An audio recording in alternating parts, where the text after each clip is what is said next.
Waalaikumsalam warahmatullah. Waalaikumsalam.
Let's start.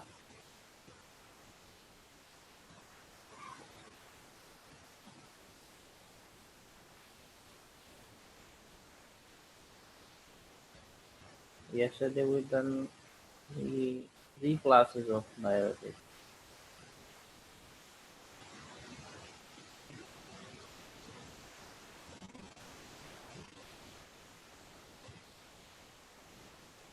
Osmotic diuretic, mannitol, carbonic anhydrase inhibitor, and loop diuretic. These three we done. Then I move on to class number 4, here, iodine diuretic.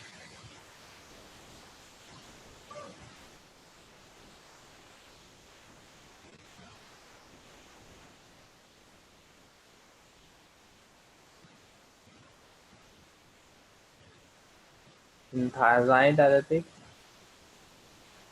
the site of action, they block sodium chloride transporter, where distal convoluted tube. Which part of distal? The first part, early distal tube. Okay. So thiazide diuretics, they just block 5% reabsorption. So they are not much stronger as compared to loop diuretics and as compared to osmotic diuretics. Okay. Thiazide diuretics, their side effects were very similar to loop diuretics, but they have some benefits also. They can increase the blood calcium. Thiazide diuretics, they increase blood calcium. Okay. So just because of this reason, thiazide diuretics also will help you in osteoporosis. Okay. Osteoporosis. The osteoporosis is the one use of thiazide diuretics. Understand? Osteoporosis is just one use of thiazide diuretics. Done. Another one special use of thiazide diuretics we can use in diabetes insipidus. Diabetes insipidus, the disease related with ADH. Di- Diabetes insipidus, a patient having polyuria. The thiazide diuretics we can use in osteoporosis, we can use in diabetes insipidus. The other use same like diuretics, we can use for hypertension, we can use for heart failure. Okay. So what are the side effects of thiazide diuretics? They decrease the blood volume, they decrease the volume, yes. They decrease the blood pressure, yes. Hypotension, they decrease the sodium, yes. They decrease the potassium, the hyponatremia, hypokalemia, but they increase calcium.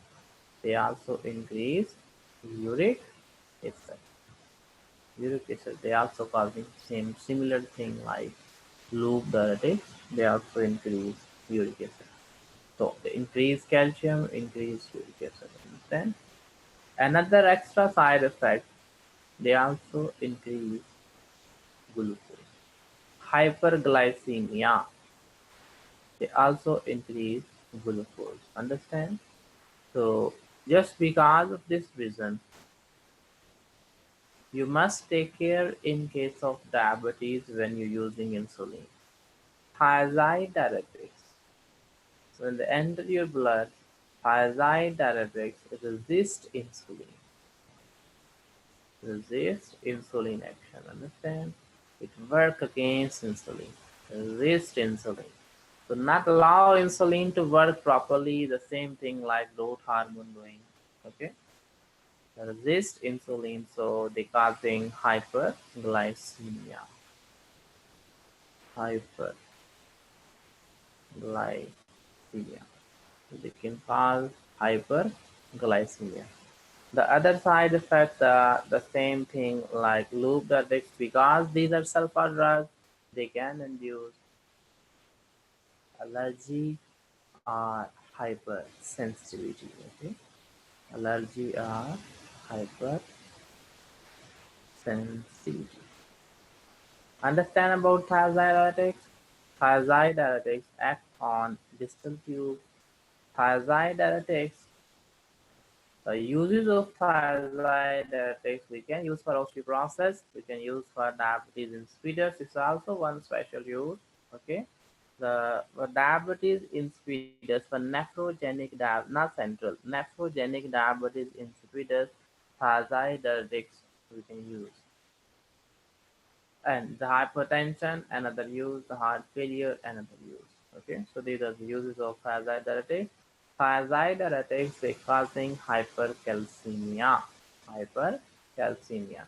They not allow this calcium going out of the kidney, so they cause hypercalcemia. Just because of this action, we can use for osteoporosis. We can use for osteoporosis. Understand? We can use for osteoporosis. So they also increase the blood glucose level. So you must take care precautions in case of diabetes. You also take care in case of diabetes because thiazide diuretics they causing hyperglycemia. Okay, they not allow the insulin to work properly. They causing insulin resistance. The last class, if you focus which side effects, yesterday I tell you which one is very important side effect regarding heart. The decrease in potassium is not a good thing for heart. Okay, hypokalemia or hyperkalemia, low potassium or high potassium, both are dangerous things. Okay, so if you're using loop diuretics or thiazide diuretics for hypertensive patient or heart failure patient, so we must check the patient electrolytes. Okay, these electrolytes they must be check and balance. This person must have a repeated lab investigation. Serum electrolytes. We must assess serum electrolytes. Okay, because this thing is very important. The loop diuretics and thiazide diuretics they causing what hypokalemia. Hypokalemia.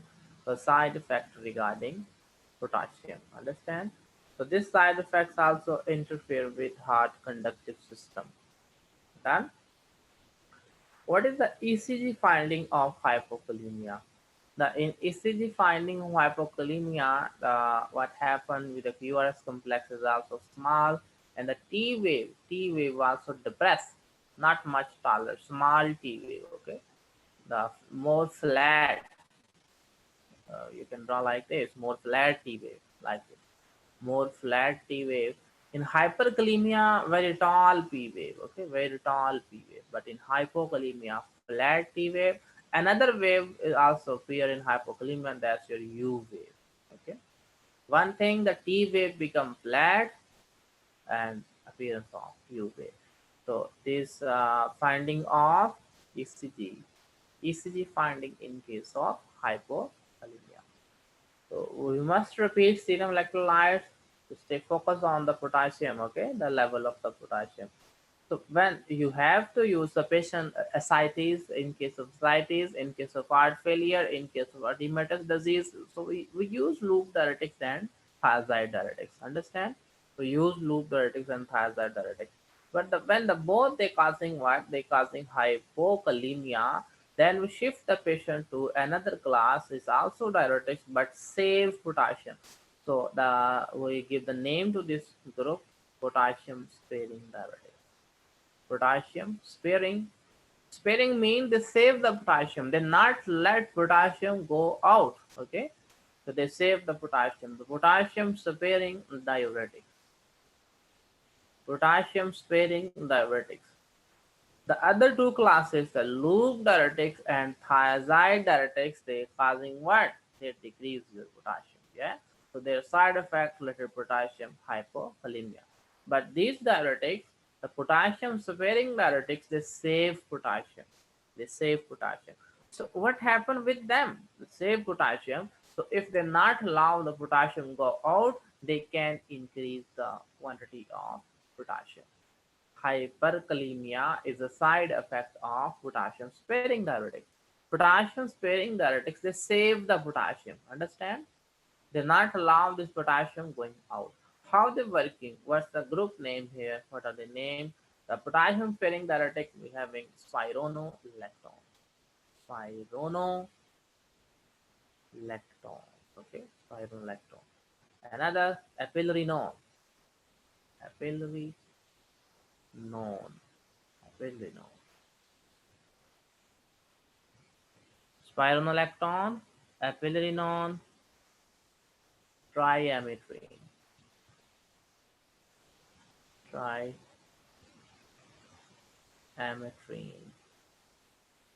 triametrine, and last one, amyloride, amylo,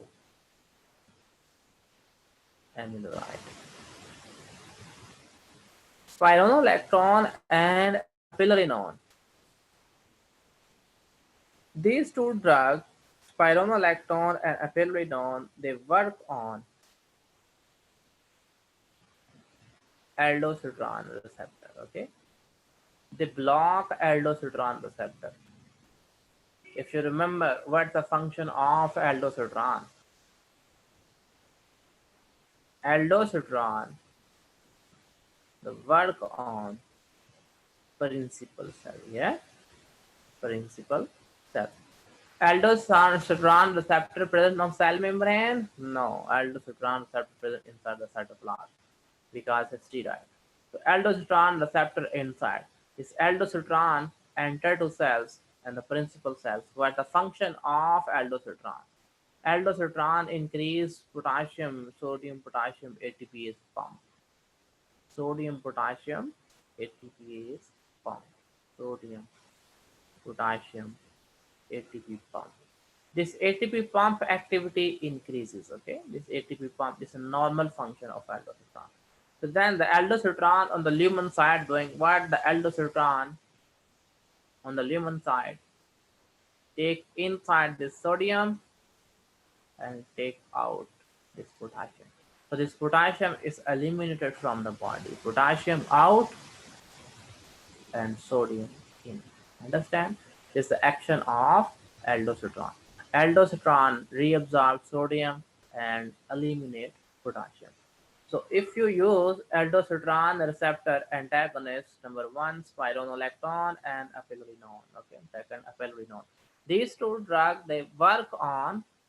These two drugs they work on aldosterone receptor. Understand? They work on aldosterone receptor. They block the activity of ATP pump. They block the aldosterone receptor. So if they block aldosterone receptor, the pump activity will decrease. pump activity will decrease. Then this counter transport mechanism also decrease. So potassium not going out and sodium not coming in. If sodium not coming in, this means sodium going in urine. Block the action of aldosterone. The function of aldosterone, reabsorption of sodium and elimination of potassium. Okay, so the potassium, if the aldosterone not working, what happen? Sodium going out. Clear? Sodium going out. Where? In urine. And what happened? Potassium? Potassium stay in. Potassium stay in. If the sodium going out, along with sodium, water also going out. Okay, so for this action, it's mean it lead to diuresis. Yeah, sodium not absorbed because aldosterone action strong. So what happened with the potassium? Potassium stay in.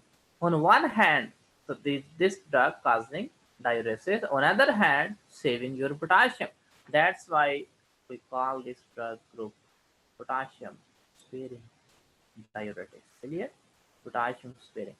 So if the patient, a heart failure patient, okay, heart failure patient and hypertensive patient, they're on diuretic therapy, and you check the electrolyte potassium going down, you can shift the patient from thiazide to loop diuretics. Loop diuretics still causing hypokalemia or still no benefit. Loop and thiazide. If the patient using loop thiazide, both using done, then they're causing what? They're causing hypokalemia. They're causing hypokalemia. You can shift the patient to potassium sparing.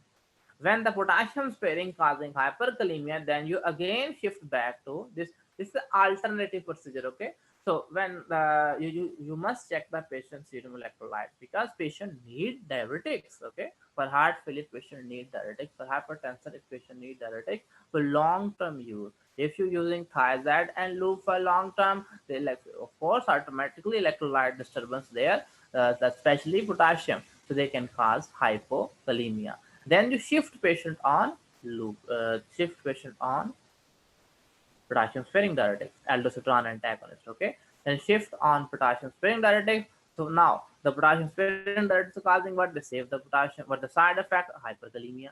So when hyperkalemia there, then again shift the patient on thiazide. So alternatively, okay. So yes, there must be check and balance of potassium. You must investigate the patient repeatedly in 1 month, 3, 4 times. There must be serum electrolytes. Must perform this test. Okay, why? Because you need to manage the potassium concentration. Done. If potassium concentration going down, shift to potassium sparing diuretics. If potassium sparing diuretics causing hyperkalemia, then again shift patient to thiazide or loop. Understand? So we alternatively doing this. Okay, just to control our potassium concentration. It's about potassium sparing diuretic. The potassium sparing diuretics having two mechanisms here. Number one, they block aldosterone receptor. And these two drugs, number one here, this your triamytrine and amyloid. So especially keep in mind this one, amyloid. Amyloid doing what? Amyloid block this directly, this counter transport mechanism. Okay, spironolactone and epinephrine, they block aldosterone receptor. And this amyloid and triamytrine, they block what? They block sodium, potassium, counter transport mechanism. They block this transporter, okay? They block this transporter. Amyloid block this transporter, okay? It's not block the pump, it block the transporter. It's not block the aldosterone receptor, it block the this your counter transport mechanism protein, that protein blocked by amyloid. Okay, amyloid doing the same thing, but the site of action a bit different. Understand? But the site of action are a bit different. Clear? Clear or not? Okay.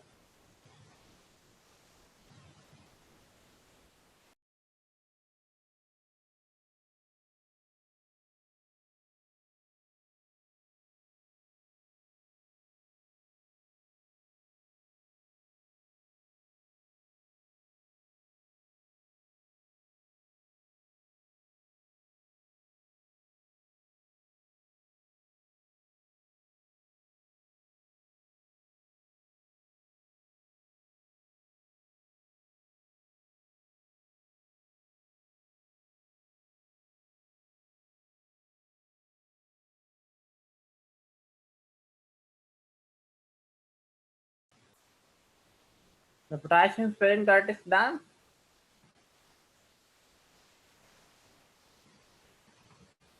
Last thing, what's the side effect of potassium sparing diuretics? Potassium sparing diuretics, especially spironolactone, causing what? Gynecomastia.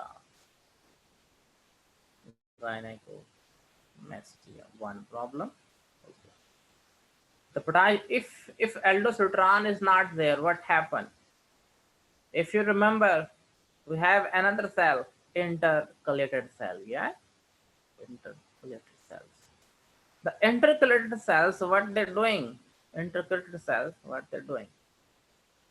They eliminate hydrogen ion out. Yeah, they eliminate hydrogen out and take back potassium in. If you already have lot of potassium inside, then potassium is not coming in, hydrogen not going out. Understand? If you already have lot of potassium because you block the aldosterone action. The aldosterone causing alkalosis very easily you can memorize like this. Aldosterone, alkalosis, aldosterone induce alkalosis. If you block aldosterone, what happens? If you block aldosterone, what happens? Acidosis. Understand? Because you're inducing hyperkalemia. Aldosterone can cause alkalosis. If you block aldosterone, then what happens? Acidosis. Clear or not? What happened? Acidosis, the metabolic acidosis. So gynecomastia, metabolic acidosis. Gynecomastia, metabolic acidosis. Spironolactone, the special side effect gynecomastia. Okay, spironolactone. Why spironolactone doing this? Because spironolactone act like androgen. Spironolactone act like androgen. Okay, spironolactone act like androgen. That's the problem. The spironolactone act like androgen. The other side effect, same other side effect, hypotension. This side effect, the same I already explained. Hypotension, hypovolemia. Okay, and here because it's not allowed, the sodium is going out now. Hyponatremia, the same thing. But the potassium, hyperkalemia. With the potassium, hyperkalemia. Also can add here the blood pressure